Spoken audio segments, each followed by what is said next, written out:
हाल ही में हुए बिहार विधानसभा चुनाव 2025 का परिणाम एक चौंकाने वाला रहा। इस परिणाम ने यह साबित कर दिया कि डॉन को पकड़ना मुश्किल ही नहीं नामुमकिन है। आज हम लोग बिहार विधानसभा चुनाव के संदर्भ में महत्वपूर्ण मुद्दे, क्या इस चुनाव ने जातीय समीकरण की राजनीति से ऊपर उठ के विकास की राजनीति को बढ़ावा देने का काम किया, क्या इस चुनाव ने महिलाओं की सशक्तिकरण की प्रक्रिया का एक मॉडल के रूप में भारत में उदाहरण के रूप में प्रस्तुत किया।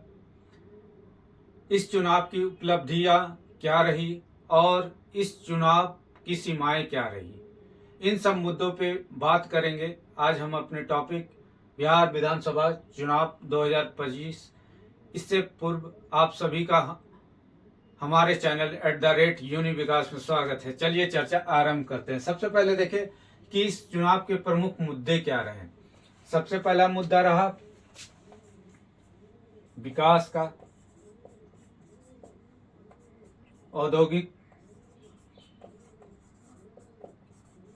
करण की प्रक्रिया का,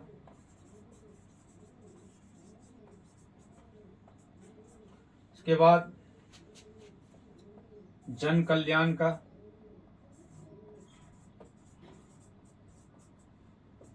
डिजिटल अवसंरचना को बढ़ावा देने का,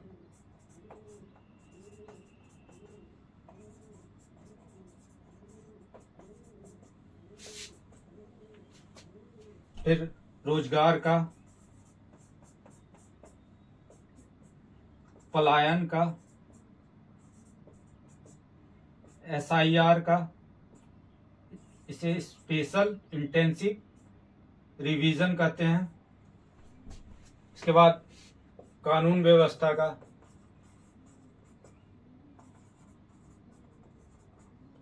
उसके बाद भ्रष्टाचार,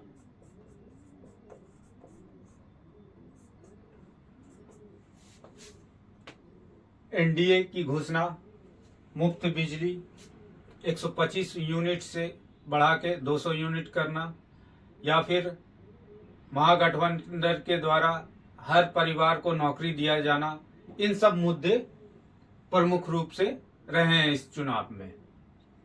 अब दूसरा पहलू इस चुनाव का देखते हैं कि जो भारी बहुमत दिया गया है, इस बहुमत के कारण विकास बनाम जातीय समीकरण का मुद्दा उभर के जो आया है, क्या बिहार की राजनीति में जातीय समीकरण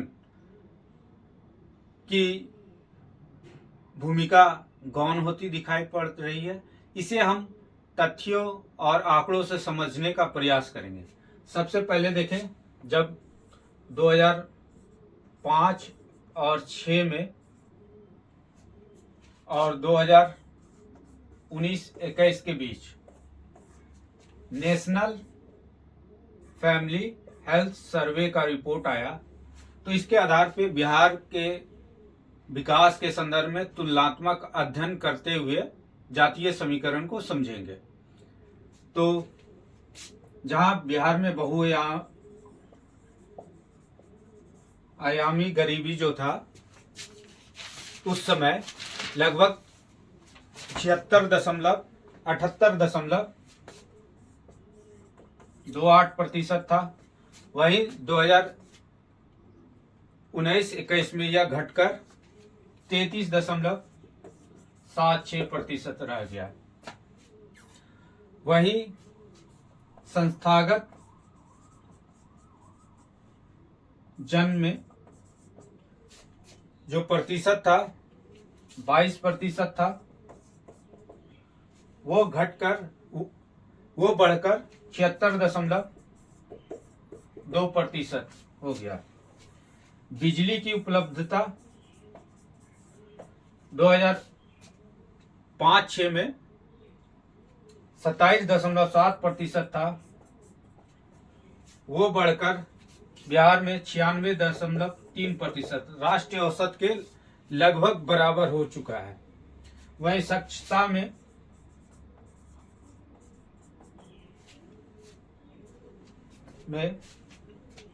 जो 14.6% था, वो बढ़कर 49.4% तक पहुंच गया। पेयजल की उपलब्धता 2% था, वो 2019-21 में बढ़कर 28.9% तक पहुंच गया। वहीं महिला स्कूलिंग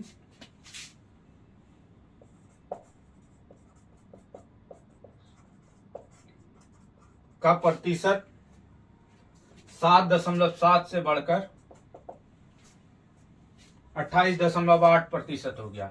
इस प्रकार देखें तो पिछले लगभग 15 साल में बिहार ने विकास की प्रक्रिया में काफी आगे प्रगति की है।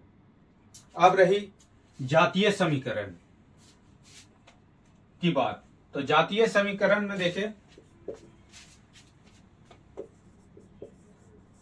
जहां विकास की प्रक्रिया ने वोट को प्रभावित किया, वहीं जातीय समीकरण इस बार जो है कम देखने को मिला। लेकिन सीटों के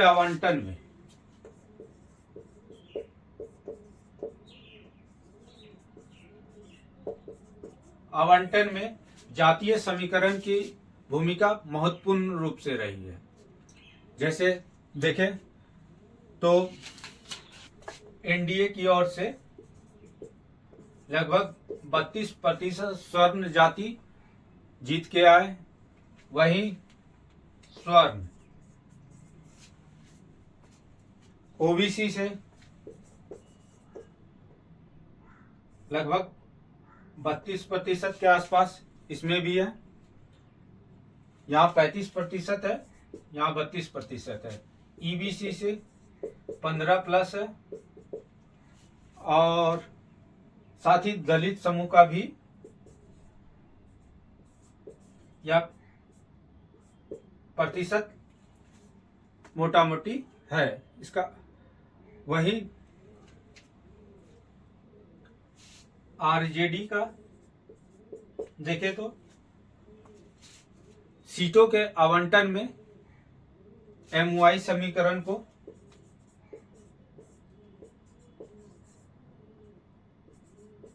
भुनाने का प्रयास किया गया था। हालांकि यह समीकरण इस बार उतना सफल नहीं रहा, लेकिन फिर भी सीटों के आवंटन में इस समीकरण को ध्यान दिया गया था। अब हम देखते हैं, तो इस आधार पे हम कह सकते हैं कि जातीय समीकरण से कुछ हद तक या एक स्टेप आगे बढ़कर लोगों ने विकास के नाम पे वोट दिया है। अब देखें उपलब्धियां क्या रही है, महत्वपूर्ण उपलब्धियां देखते हैं। तो सबसे पहले देखें कि चुनाव आयोग के द्वारा यह चुनाव करवाना और इसे सफल संचालित करना एक महत्वपूर्ण उपलब्धि रही है चुनाव आयोग का। क्यों? क्योंकि एसआईआर जैसे महत्वपूर्ण मुद्दों का विरोध हो रहा था। उस विरोध की अवस्था में चुनाव आयोग के द्वारा सफल चुनाव करवाया गया। दूसरा, वोटिंग प्रतिशत अभी तक का सबसे अधिक रहा, 67.13% सबसे अधिक बिहार में। तीसरा, किसी बूथ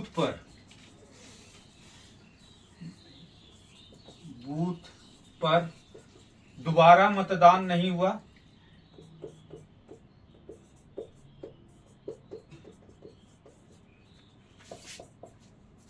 पुरुष का वोटिंग प्रतिशत महिलाओं की तुलना में कम रहा। यहाँ पुरुषों का जो वोटिंग प्रतिशत रहा वो 65.98, वहीं महिलाओं का वोटिंग प्रतिशत जो रहा 71.78।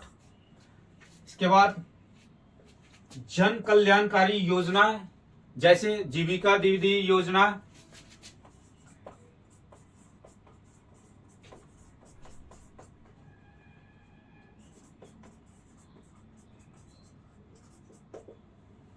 जैसे जीविका दीदी योजना या अन्य योजनाएं, इन सब मुद्दों ने चुनाव में महिला वोटिंग को बढ़ाने में काफी योगदान दिया।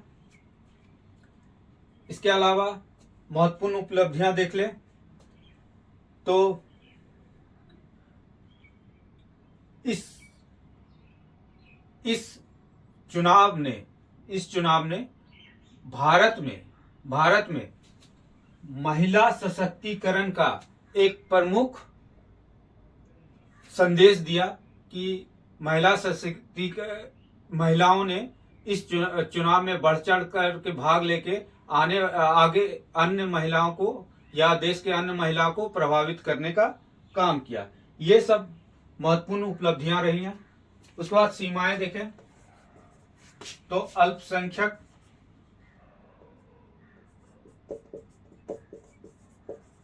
का प्रतिनिधित्व घटा है।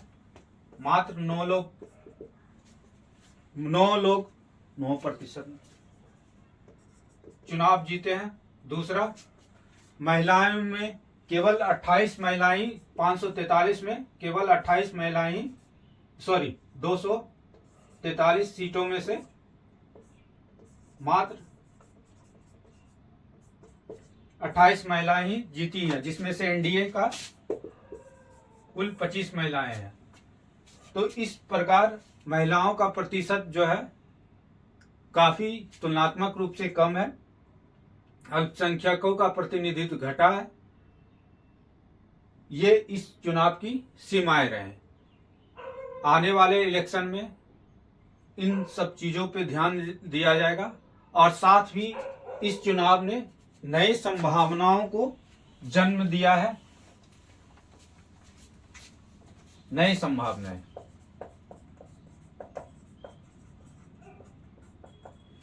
क्या क्या संभावनाएं, तो एक दो पॉइंट पे डिस्कस कर ले कि नई संभावना क्या। इसने राजनीति के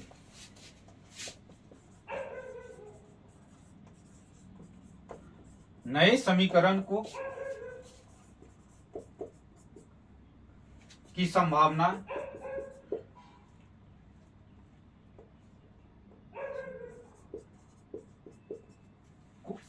के आयाम को खोलने का काम किया है। फिर भविष्य में विकास का मुद्दा काफी सक्रिय रहने की संभावना बनाई है। इस प्रकार यह चुनाव बिहार के साथ साथ भारत के लिए एक महत्वपूर्ण स्थान रखता है। आने वाले वीडियो में फिर से हम लोग एक नए टॉपिक को लेकर उपस्थित होंगे। तब तक के लिए धन्यवाद।